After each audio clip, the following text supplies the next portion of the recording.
Hey guys, Clem from Honeybee Social, and today let's talk about hashtags. Specifically, let's talk about hashtags in the first comment versus hashtags straight in your post. So, in general, with hashtags, you have to put them on Instagram in order to be able to grow your audience. If you don't, you're not really going to be seen by anybody except for your immediate friends and immediate followers. So, if you want to create some growth on your profile, Instagram allows you to use 30 hashtags. If you really want to boost engagement, use maybe 11 to 15. Always, no matter what you are doing, whether it's growth or you're trying to drive that engagement, do some hashtag research.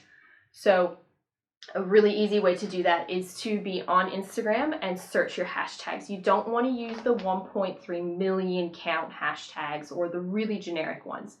Use the long tail hashtags, as I call them, to get into that niche audience and to really find those people that are looking for your type of product, service, or content. That is how you can really grow your following and also boost that engagement within your profile. So, hashtags in the first comment. The real reason to use these and the real reason why influencers use this is because it looks pretty. They seem to think that hashtags straight within the post looks messy or a bit spammy, so they've created a way to put it in the first comment. If you want to use this, though, I strongly suggest you get a scheduling platform so that you can implement your hashtags right as you're scheduling that particular post, so you don't have to worry about doing it later. Because the thing is that as soon as your post goes out, those hashtags must be on there because the algorithm starts to work on your post immediately. If you wait 5 minutes or an hour or a few hours to add your hashtags, your post has already been downgraded by the algorithm and it's not really going to be shown to anyone. Instagram really needs those hashtags on there in order for the algorithm to fully work and to make sure that your post is really spot on. So, with hashtags that are straight on a post, it looks fine if it's done well. And what I mean by done well is you have some space between your text and your hashtags. So that way it kind of indicates that your post copy is finished.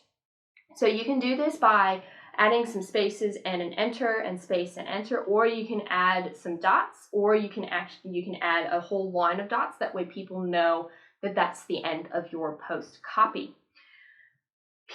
But this is the thing, is that people who are really engaging with your post and they're really reading all the way to the end of the copy, they're not necessarily going to care that you have your hashtags within your post.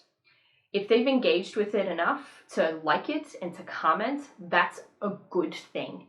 And so then in the end, it doesn't matter whether your hashtags are in the post. So, conclusion. Are hashtags better as a first comment or within your post? It really does not make a difference. It doesn't make a difference to the algorithm where they are. But remember that if you are using them in your first comment, make sure that they are already on there as the second the post goes live. If you are using them within the post, give it a little space between your copy and the beginning of your hashtag group. That way it doesn't look too spammy or messy. If you have any questions or you need any more information, feel free to follow me on Instagram. My Instagram handle is honeybeesocial_AU, or send me an email at clem@honeybeesocial.com.au. See ya! Have questions or need more information? Head to honeybeesocial.com.au.